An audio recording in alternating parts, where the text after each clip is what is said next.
Hello बच्चों, आपके अपने यूट्यूब चैनल यस स्टडी 21 में एक बार और स्वागत है। हम लोग देख रहे हैं क्लास 9th का एनसीईआरटी। उसमें भी पहला चैप्टर का नाम है हमारे आसपास के पदार्थ। किसके लिए है? तो ग्रुप डी और एनटीपीसी के लिए, यानी रेलवे के एग्ज़ामों के लिए हम लोग साइंस देख रहे हैं। तो देखिए क्या है चैप्टर का नाम, हमारे आसपास के पदार्थ, यानी हमारे जितने भी आसपास में वस्तु उपस्थित हैं किसी पदार्थ से मिलके बने हैं। तो देखिए पदार्थ होता क्या है? तो पदार्थ वह वस्तु है जो स्थान घेरती है और जिसका द्रव्यमान होता है। यानी हम पदार्थ कहेंगे किसे, यानी जिसका कुछ द्रव्यमान होगा और जो कुछ स्थान घेरेगी। जैसे मार्कर है तो इसका कुछ द्रव्यमान है और इसको जहाँ रखेंगे वहाँ क्या करेगा, स्थान इसका घेर लेगा। चलिए आगे हम लोग देखेंगे पदार्थ के भौतिक गुण।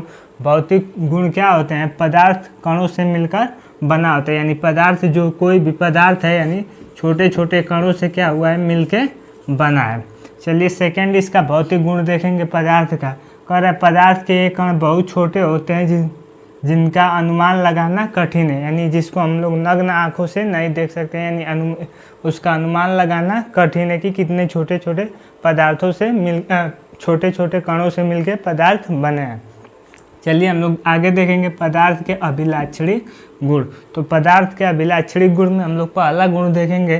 कह रहा है पदार्थ के कणों के बीच रिक्त स्थान होता है, यानी कोई भी पदार्थ बना है छोटे छोटे कणों से मिलके, तो इसके बीच क्या है, कुछ ना कुछ रिक्त स्थान उपस्थित होता है। देखिए सेकेंड है इसके गुण में, पदार्थ के कण निरंतर गति करते रहते हैं। यानी मान लीजिए जल क्या है, एक पदार्थ है, यानी इसके कण क्या होंगे, निरंतर गति करते रहेंगे।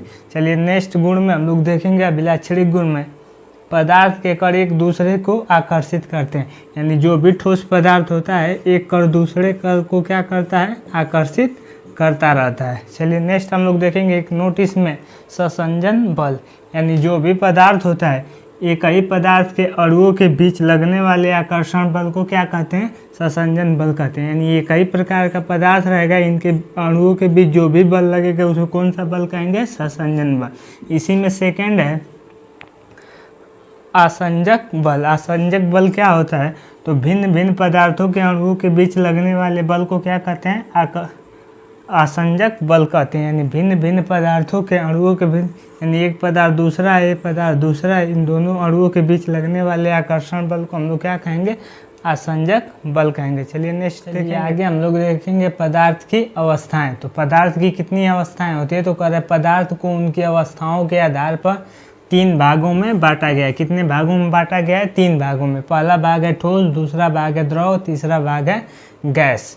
यदि पूछेगा कि एक नोट लिखे हैं, देखिए कि पूछेगा कि पदार्थ की कुल कितनी अवस्थाएं होती हैं, तो पदार्थ की कुल कितनी अवस्थाएं हो जाएंगी, 5। यानी पहला हो जाएगा ठोस, द्रव, दूसरा द्रव, तीसरा गैस, चौथा प्लाज्मा और 5वां क्या हो जाएगा, बोस-आइंस्टीन कंडेंसेट। यानी चलिए अब एक एक करके हम लोग देखेंगे। ठोस क्या होता है, द्रव क्या होता है, गैस क्या होता है, प्लाज्मा क्या होगा, बोस-आइंस्टीन कंडेंसेट क्या होगा। तो चलिए देखिए ठोस क्या होता है, पहले हम लोग ठोस देखेंगे। कह रहे आकार व आयतन निश्चित होता है, यानी जो ठोस होता है जिसका आकार व आयतन दोनों क्या होता है, निश्चित होता है। तो देखिए मान लीजिए कोई ठोस वस्तु है, इसके कण क्या होंगे, पास पास होंगे, यानी इसके आकार में कोई भी परिवर्तन नहीं हो सकता है। एक स्थान से दूसरे स्थान तक रखेंगे, एक स्थान से दूसरे स्थान पर रखेंगे तो आकार व आयतन में कोई भी परिवर्तन नहीं होगा।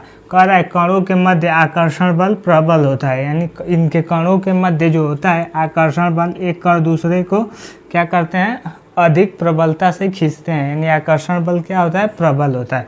चलिए देखिए नेक्स्ट क्या कर रहा है, ठोस पदार्थ का घनत्व अधिक होता है, यानी इसका घनत्व जो होता है वो भी क्या होता है, अधिक होता है। चौथा देखिए इसमें ठोस अवस्था में इसकी संपीड़ितता नगण्य होती है। यानी संपीड़ितता क्या होता है, यानी किसी पदार्थ को यानी बड़े अवस्था से छोटे अवस्था में दबा के परिवर्तित करना क्या कहलाता है, संपीड़ितता कहलाता है। यानी ठोस की संपीड़ितता क्या होती है, नगण्य होती है। यानी किसी भी ठोस पदार्थ के दबा के इसकी अवस्था में परिवर्तन नहीं लाया जा सकता है। चलिए इसके आगे हम लोग देखेंगे द्रव अवस्था। द्रव अवस्था को हम लोग क्या करेंगे, नेक्स्ट वीडियो में देखेंगे।